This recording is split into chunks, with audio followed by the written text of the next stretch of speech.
Hello everyone and welcome to this video. Today we're talking about the signs that you might have earwax. Hello there, my name is Nasir Rashid. I'm an audiologist working in the UK for the last 16 years, and this is my way of sharing my knowledge, my experience, my passion with you. Thank you for joining me on this journey. The first sign that you might have earwax is that you have muffled hearing. So our hearing is usually quite acute. Most of us that have got normal hearing know what that sounds like. And therefore my advice is, if you're noticing any divergence from what's considered normal for you, especially if it's quite a sudden change, then that's usually a sign that you might have some wax blocking the passageway, stopping the sound getting to your eardrum. Ordinarily, sound enters the eardrum as a wave. It makes its way through the ear canal and it hits the eardrum, and the eardrum is able to transmit that pure sound into the ear, and it's processed and we hear everything we need to hear. However, when we get wax, like any type of blockage, imagine the sound having to go through water, for example. The sound naturally is muffled when you put your head under the water, because the medium by which the waves normally reach your ear, they're being impeded and stopped by something physical, and the wax in your ear is that physical blockage as opposed to the water. So the first sign that you might have wax is that you have muffled hearing. Now, saying that, that's not exclusively true, because there are other reasons why people might have muffled hearing. And the way we tell the difference, so as an audiologist, if I were to try and hazard a guess at whether it was wax or not, would be how long you've had the problem for.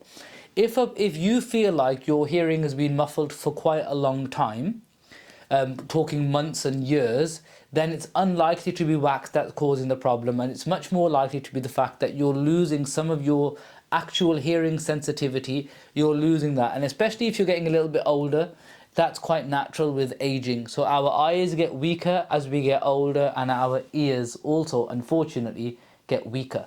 So if it's been a long-term thing and you've been struggling, especially if you find that you're struggling with people's voices not being very clear, then this is probably a sign that you need to get a hearing test, and it's less likely to be wax.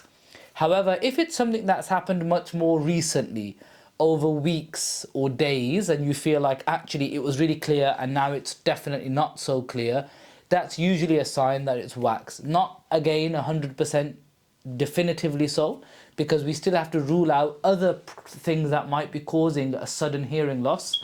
But just at this point in time, with you watching this video, think if it's muffled and it's been quite recent, that's checkbox 1 against I might have wax. Number 2 is your ears might be quite itchy. All right, now wax, your ears have a natural lubrication to them, and wax is actually primarily certain secretions in the ear called sebum and other oils. They mix to create the texture that we normally associate with wax, which is a soft, malleable, almost watery texture.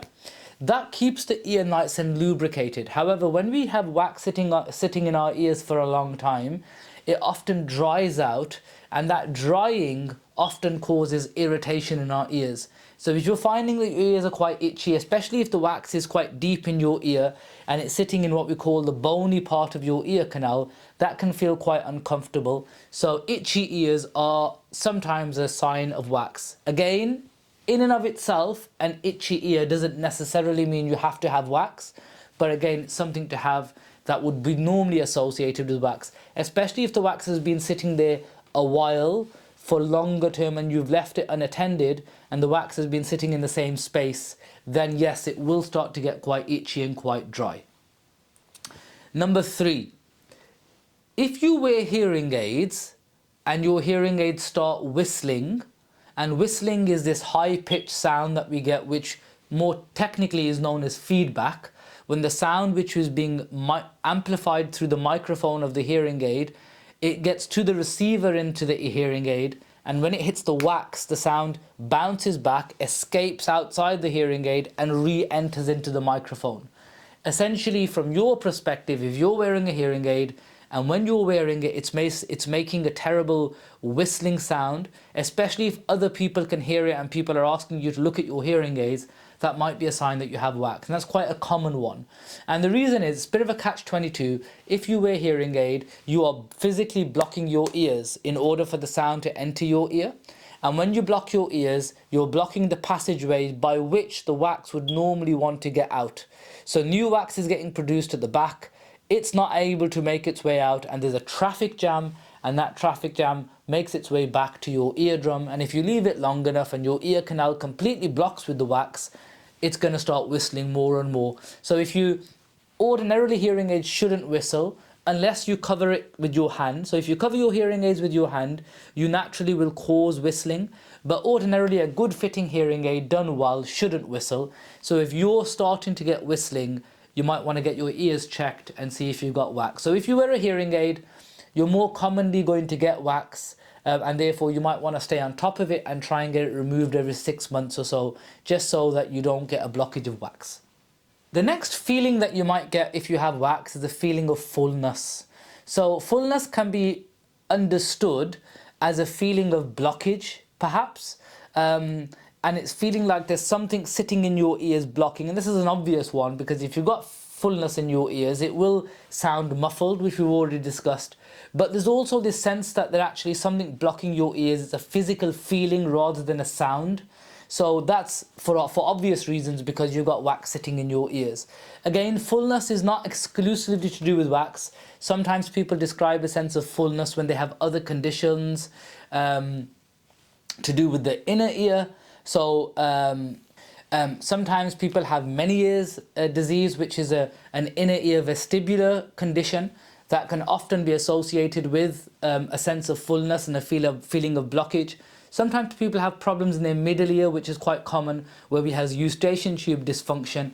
And eustachian tube dysfunction can often cause the middle ear to build pressure differences with the outer ear.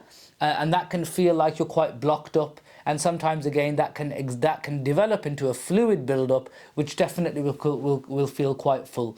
But as another tick box, if you're looking for them, one of them is that you're feeling quite full in your ears. That's another sign that you might have wax in your ears.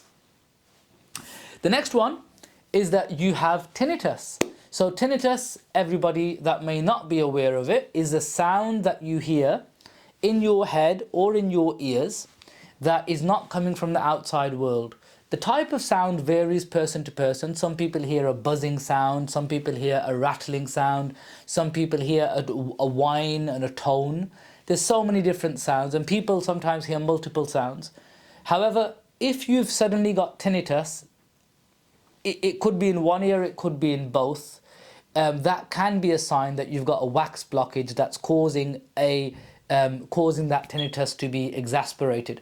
Usually it doesn't cause the tinnitus, so you might have, some people have a low-lying tinnitus that they're quite used to, and then when they get wax, the tinnitus gets a lot louder, and that's what they notice, and they notice actually that my tinnitus is a lot louder, and sometimes it can cause the tinnitus. So some people have no tinnitus, and then suddenly they're getting this sound in their ear, and the first thing they want to get checked is that they haven't got wax, because that's usually the quickest solution. By removing the wax, we find that the tinnitus goes back to its low-lying level, and in some cases it can just go away altogether.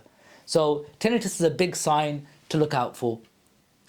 And the last one is earache. Now, earache can be a sign of a wax blockage, but I would say it's more of a sign that you might have an infection in your ear. So wax doesn't really cause pain.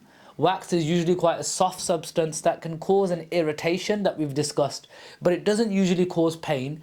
Pain is normally associated with an added infection, either an outer ear infection, which we call otitis externa, or a middle ear infection, which is a variation of otitis media. But there's various types of reasons why you might get pain, because there's a very rich nerve supply going into our ears and our ear canal, that when they get affected due to infection, you can often feel pain.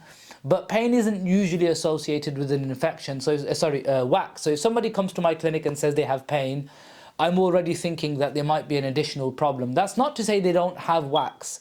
So wax can be there alongside the infection, and often it's the case that when we examine you, if you've got wax sitting on top of an infection, we might need to remove some of the residue wax so that then you can start to use antibiotics to treat the infection, and then we might need to see you again in order to remove the remaining residue. But in and of itself, it isn't. However, can wax cause pain? It can. And it can cause irritation. And some people define pain in different ways depending on your pain threshold. My wife says to me she has a bigger pain threshold than I do. I'm not sure about that, but that's what she says. But people, as you're aware, have different pain thresholds. So it can cause an irritation. The deeper the wax is in your ear, the more likely it is to feel uncomfortable. The outside of your ear, so the parts that you can touch, and this part that you can see, there's a small passageway called the ear canal that connects the outer ear to the eardrum. It's about 27 millimeters long. It's not very long. And that passageway there, the deeper you get into the ear, closer to the eardrum, the more sensitive it becomes. And if the wax is sitting deep into your ear, it will feel quite uncomfortable, and it can be quite painful, especially if it's touching your eardrum. So people that go in with cotton buds end up pushing the wax quite deep into their ear, and then they can be in tremendous pain because they've just pushed wax in places it shouldn't be. And then they come to people like me in an emergency, and we have to help them by trying to remove the wax. And as soon as we get it out of that area, they just feel a massive sense of relief. So earache isn't a common cause of wax, but it can be. So it's another thing to look out for. So that's our 6 signs that you might have earwax. So if you have any of those, or you have one or many, it's one thing to be considering. Maybe speak to your GP, speak to your professional, and they should be able to give you. Obviously, what I've given you is a general summary. If I were to talk and take a history from you, I'd like a little bit more information about each of these in order to make a more informed decision about whether you think you have, whether you are likely to have wax, or whether you might need to see a doctor or a specialist in order to manage what you might have. Again, if you want to download this, I've created this for you and my customers. You can go to the website, and I'll put a link on there where you can download it, and I think you'll take benefit. There's other videos and things that I'll make videos for later. I hope that's been a help to you, and we'd love to see you at the next video. Thank you.